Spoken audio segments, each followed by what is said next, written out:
Baik, assalamualaikum warahmatullahi wabarakatuh. Mohon izin memperkenalkan diri, nama saya Tiara Kartika Putri dari kelas MJ701. Nah, pada kesempatan kali ini saya akan mempresentasikan terkait dengan berita atau isu-isu terkini yang berhubungan dengan manajemen hubungan industrial. Nah, oke, langsung saja. Kabar mengejutkan datang dari Indonesia di industri elektronik ya, yaitu PT Sanken Indonesia, produsen peralatan elektronik rumah tangga, resmi menutup pabriknya di Cikarang. Nah, apa yang sebenarnya terjadi?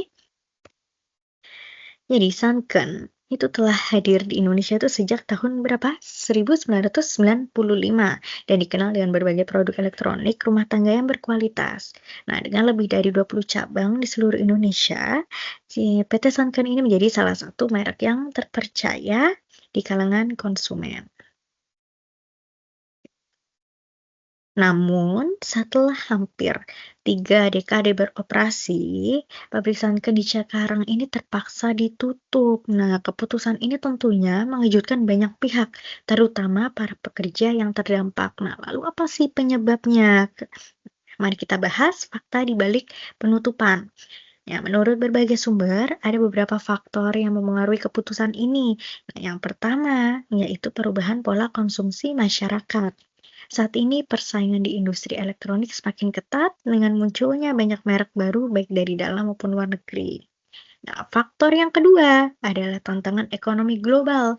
Kenaikan harga bahan baku, inflasi, serta pelemahan daya beli masyarakat itu juga turut berdampak pada penjualan produk elektronik itu. Kemudian faktor yang ketiga yaitu efisiensi operasional. Jadi banyak perusahaan mulai beralih ke strategi bisnis yang lebih ramping, termasuk pengurangan biaya produksi. Nah, hal ini bisa menjadi alasan dibalik penutupan pabrik Sanken di Cikarang. Nah, di isu ini saya akan hubungkan, dengan isu-isu yang ada. Nah, di sini saya menghubungkannya dengan isu perselisihan hubungan kerja dan PHK massal. Nah, dari perspektif hubungan industrial, penutupan pabrik ini masuk dalam kategori perselisihan hubungan kerja, terutama karena adanya PHK massal. Nah, berdasarkan berita yang ada di Kompas ID, itu ada 450 pekerja yang diberhentikan karena penutupan pabrik ini, seperti itu. Nah, namun untuk kasus si Sanken ini, jadi pihak PT Sanken Indonesia itu telah mempersiapkan upah untuk pensiun.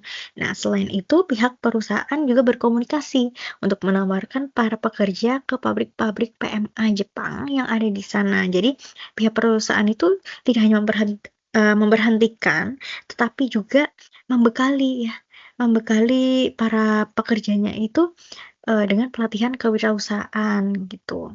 Nah, dalam hal ini bisa dikatakan, seperti bukan PHK ya, karena kan kalau PHK itu kan, apa ya, artinya seperti keputusan sepihak gitu, dari perusahaan saja. Nah, tapi di sini tidak, seperti yang sudah saya jelaskan tadi. Nah, maka dari itu, kita ganti istilahnya bukan PHK, namun Golden Shave Hand atau pensiun dini. Nah, ini sesuai dengan ketentuan dari Peraturan Undang-Undang Ketenagakerjaan. Nah, untuk memahami lebih dalam lagi, kita lihat dengan teori hubungan industrial yang melibatkan 3 pilar utama, pemerintah, pengusaha, dan pekerja. Nah, dalam teori tripartit, pemerintah itu memiliki peran dalam menetapkan regulasi ketenagakerjaan seperti perlindungan PHK dan upah minimum. Ya, lalu pengusaha bertanggung jawab untuk menjalankan bisnis secara efisien. Nah, sementara pekerja itu berhak mendapatkan kondisi kerja yang layak. Nah, jika terjadi ketidakseimbangan dalam hubungan ini, maka perselisihan kerja itu bisa saja terjadi. Seperti itu. Nah, jadi, negosiasi kolektif sangat penting ya dalam menyelesaikan konflik industrial. Nah, dalam kasus PHK massal, serikat pekerja itu bisa, berperan dalam memperjuangkan hak pekerja terkait dengan pesangon, tunjangan, dan skema pemutusan kerja yang adil. Nah, isu hubungan industrial seperti ini memiliki dampak yang luas dari sisi bisnis, itu perusahaan itu bisa mengalami kerugian operasional. Nah, akibat dari apa? Akibat dari ketidakpastian tenaga kerja.